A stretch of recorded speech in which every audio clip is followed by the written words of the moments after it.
Hello, students. Today we'll start your chapter number 1 from the Hornbill book, The Portrait of a Lady, written by Khushwant Singh. So, first, we'll have an introduction of the chapter. The Portrait of a Lady is the story of the author.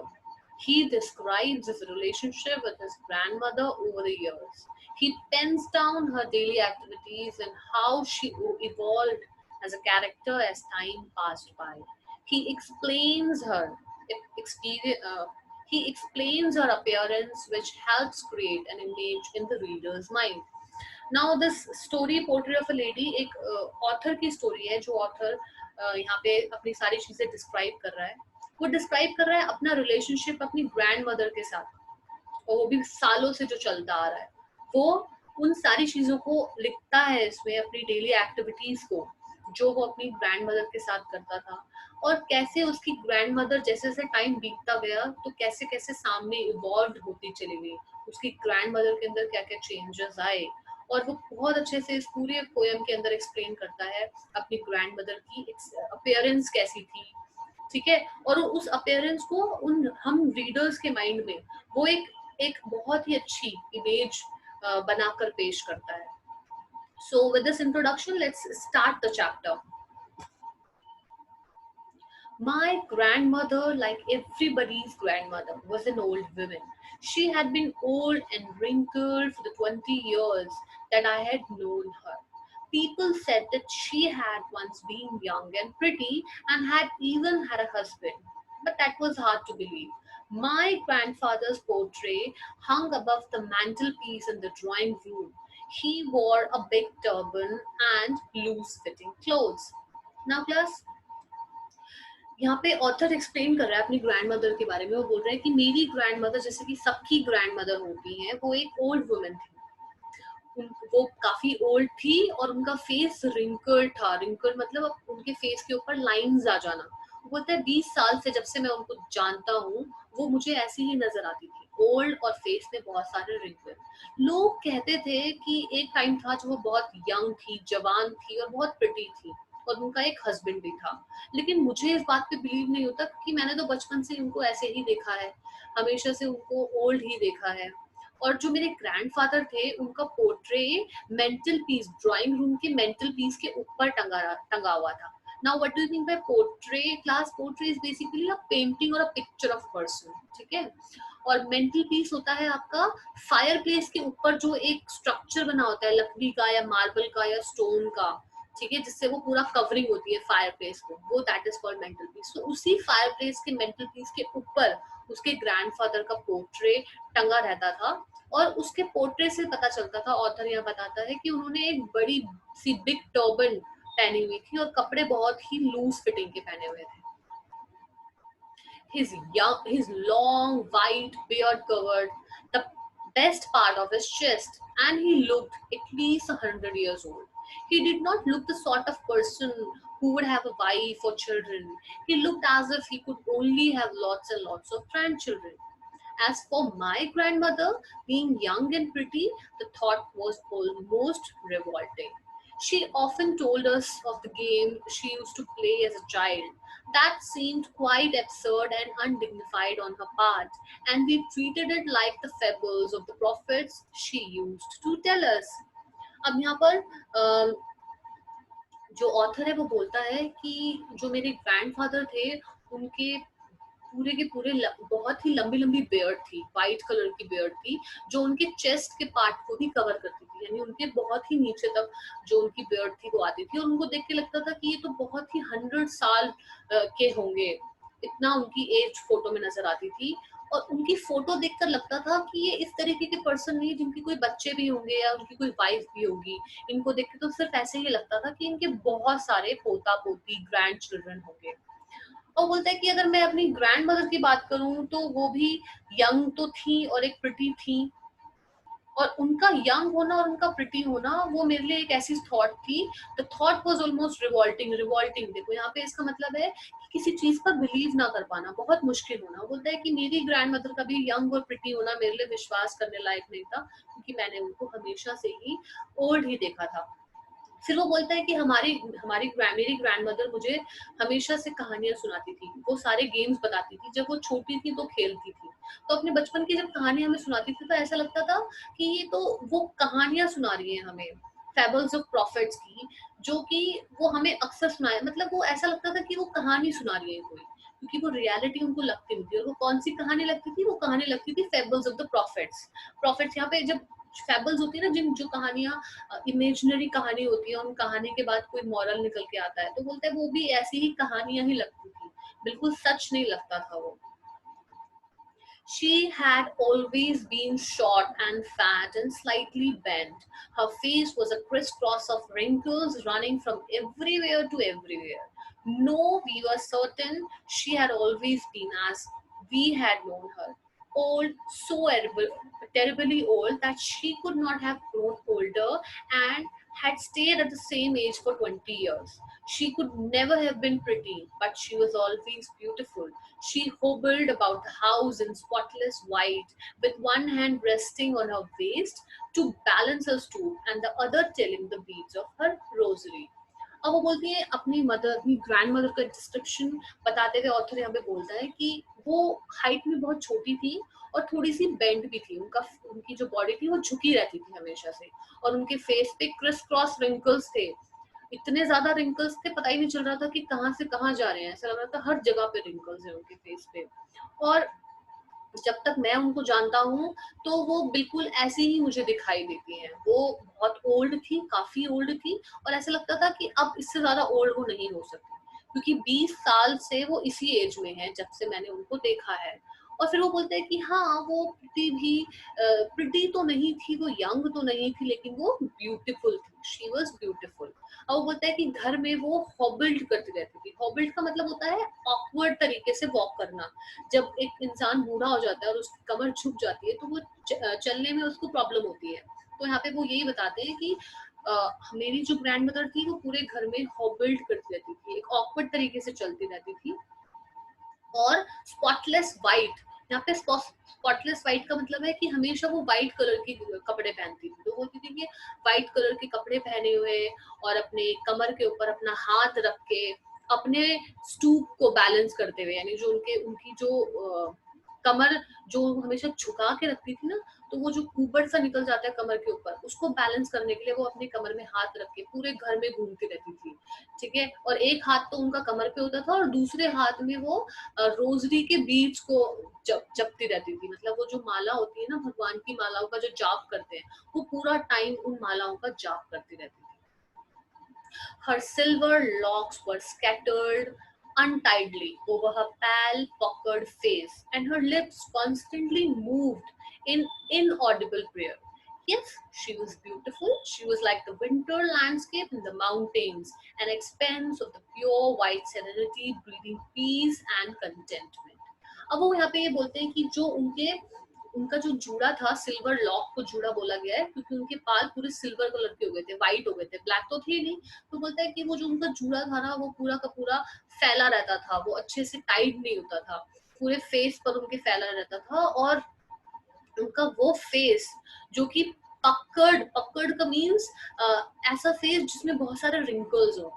तो एक तो उनका जो जूड़ा था वो फैला रहता था, ऊपर से उनका फेस भी ऐसा था जिसमें बहुत ज्यादा रिंकल्स थे।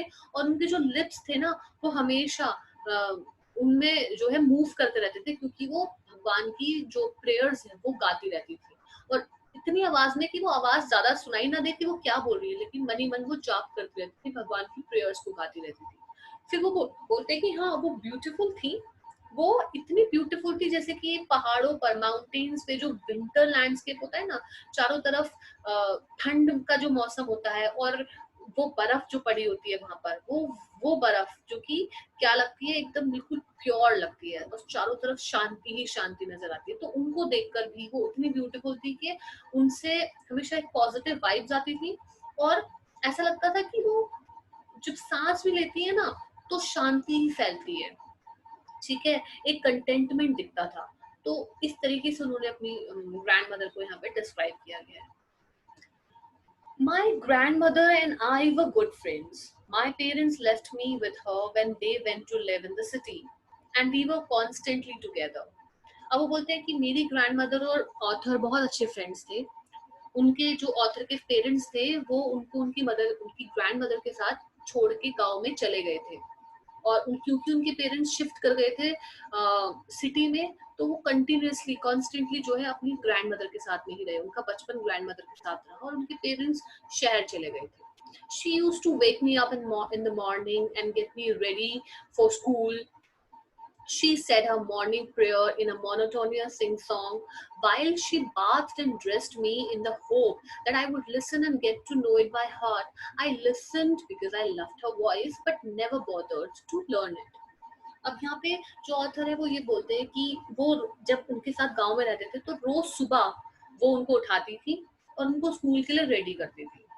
जब वो सुबह उनको स्कूल के लिए रेडी करती थी और नहलाती थी और कपड़े पहनाती थी, तो वो कंटिन्यूअसली भगवान के गाने गाती रहती थी और ये सोच के गाती थी कि ऑथर उसको सुनेंगे और उसको लर्न कर लेंगे बाय हार्ट। लेकिन ऑथर क्या करते थे, वो उसको सुनते तो थे क्योंकि उसको अपनी ग्रैंड मदर की आवाज बहुत अच्छी लगती थी, लेकिन वो कभी उसको याद नहीं करते थे।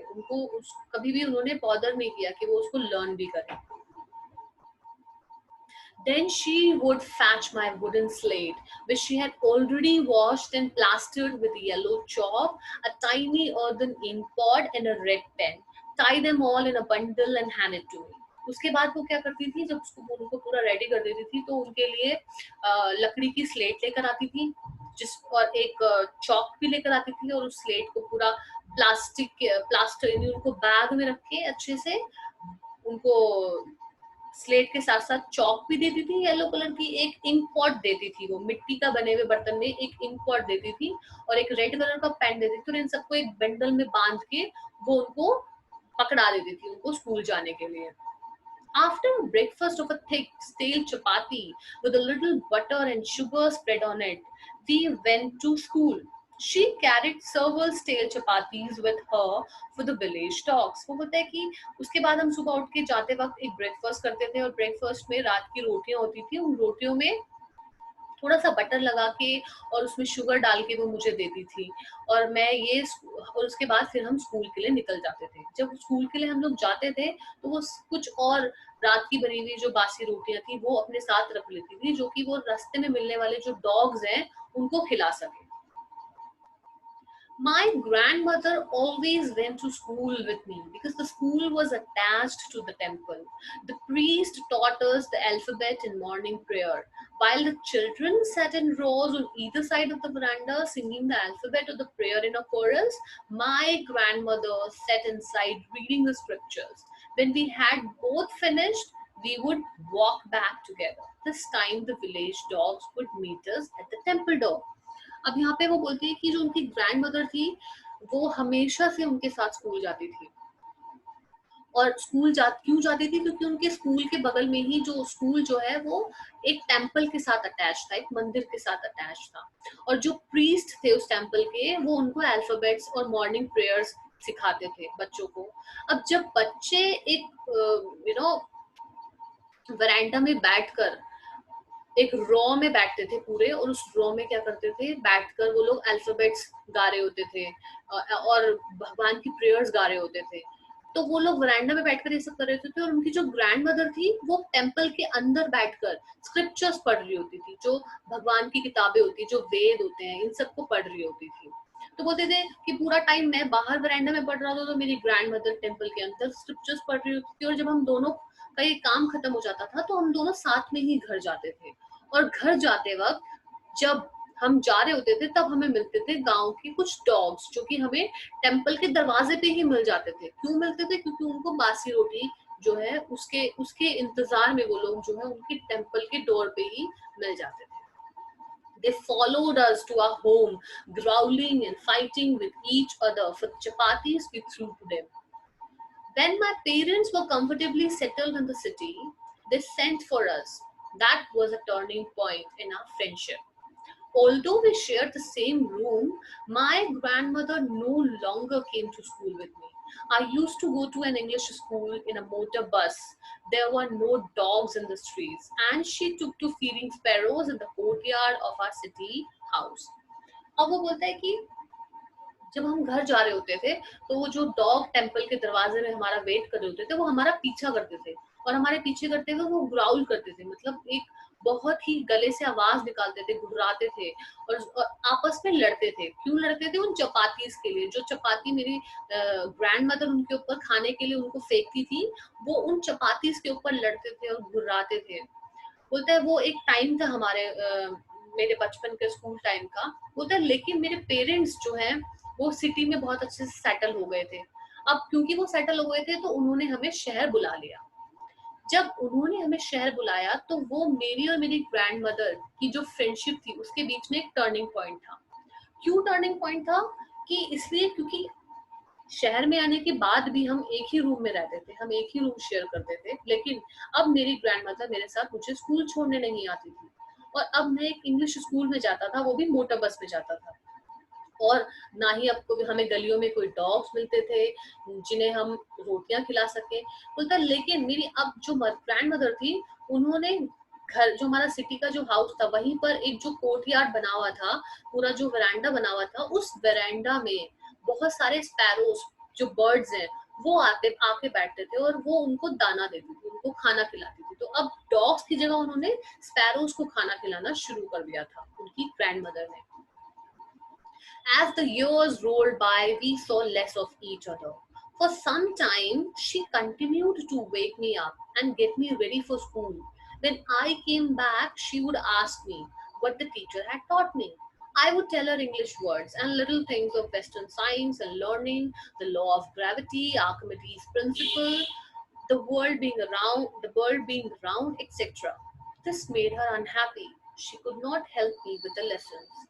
अब यहाँ पर वो बोलता है कि जैसे जैसे साल बीतते गए हम हमारा जो इंटरेक्शन था, हमारी जो फ्रेंडशिप थी वो कम होती चले गए।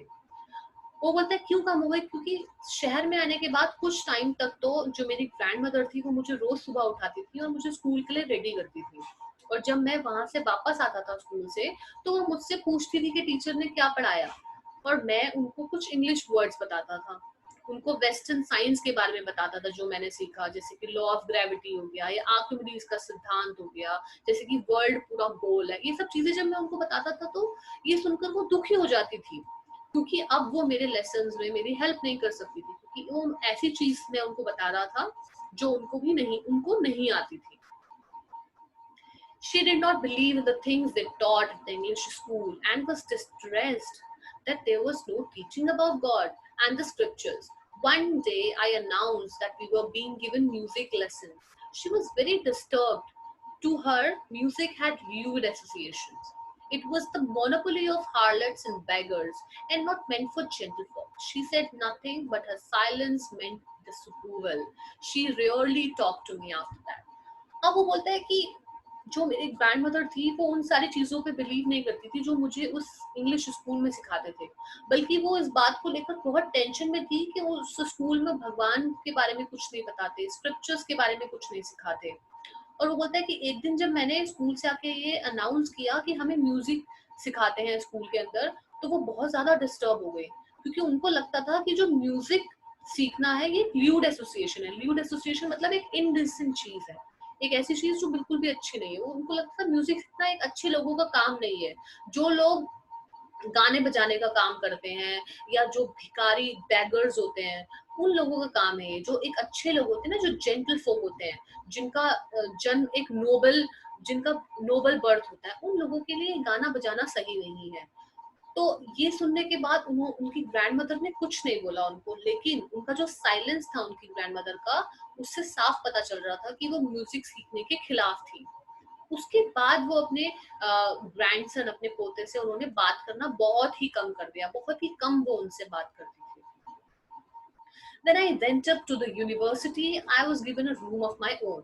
The common link of friendship was snapped. My grandmother accepted her secularism with resignation. She rarely left her spinning wheel to talk to anyone.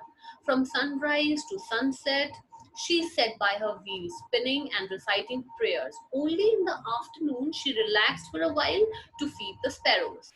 बोलता है कि फिर एक टाइम आया जब मुझे यूनिवर्सिटी जाना पड़ा, और जब मैं यूनिवर्सिटी गया तब मुझे अपना एक पर्सनल रूम मिल गया।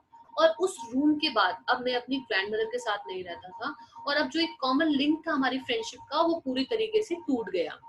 मेरी ग्रैंडमदर ने ये जो हमारा सेकुलेशन हुआ था, जो हम अलग हुए थे, इस बात को बहुत खुशी खुशी एक्सेप्ट किया। उन्होंने इस बात का कोई भी प्रोटेस्ट नहीं किया। वो बहुत आराम से अलग हो गई। अब वो पूरे दिन क्या करती थी, वो पूरे दिन स्पिनिंग व्हील में बैठकर जो है पूरा काम स्पिनिंग व्हील में ही करती रहती थी और किसी से भी बात नहीं करती थी। सनराइज से लेकर सनसेट तक वो अपने स्पिनिंग व्हील में बैठती थी और भगवान की प्रेयर्स गाती रहती थी। बोलते लेकिन सिर्फ आफ्टरनून के टाइम पर वो थोड़ा टाइम रिलैक्स होती थी, थोड़ा आराम करती थी, और उस आराम के टाइम में वो क्या करती थी, जो चिड़िया आती थी, जो स्पैरोज आती थी ना, उनको वो खाना खिलाती थी। While she sat in the veranda breaking the bread into the bites, hundreds of little birds collected round her, creating a veritable bedlam of chirpings. Some came and perched on her legs, others on her shoulders, some even sat on her head. She smiled but never shooed them away. It used to be the happiest half hour of the day for her. वो बोलता है कि जब वरांडा में जब हम वो वरांडा में बैठकर छोटे छोटे ब्रेड्स के छोटे छोटे टुकड़े करती थी और उन चिड़ियाओं को खिलाती थी, उस समय पर वो हंड्रेड्स ऑफ लिटिल बर्ड्स जो थे वो उनके पूरे वरांडा में कलेक्ट हो जाते थे और चर्प करना शुरू कर देते थे, आवाजें आनी शुरू हो जाती थी उनकी। और कुछ बर्ड्स आकर उनके लेग्स के ऊपर बैठ जाते थे, कोई उनके शोल्डर्स पे बैठ जाते थे और कोई उनके सर के ऊपर पे बैठ जाते थे। लेकिन बर्ड्स को देख के वो स्माइल करती थी और उनको कभी भी शू नहीं करती थी। शू मतलब भगा देना, वो उनको कभी भगाती नहीं थी। और ऐसा लगता था कि वो जो आधा घंटा था पूरे दिन का, वो उनके दिन का सबसे हैप्पी टाइम होता था जब वो अपने बर्ड्स के साथ रहती थी। When I decided to go abroad for further studies, I was sure my grandmother would be upset. I would be away for 5 years, and at her age, one could never tell. But my grandmother could. She was not even sentimental. She came to leave me at the railway station but did not talk or show any emotion. Her lips moved in prayer, her mind was lost in prayer, her fingers were busy telling the beads of rosary. अब वो बोलता है कि अब उसके बाद एक time आया जब मैंने डिसाइड किया कि मुझे अब्रॉड जाना है आगे पढ़ाई के लिए।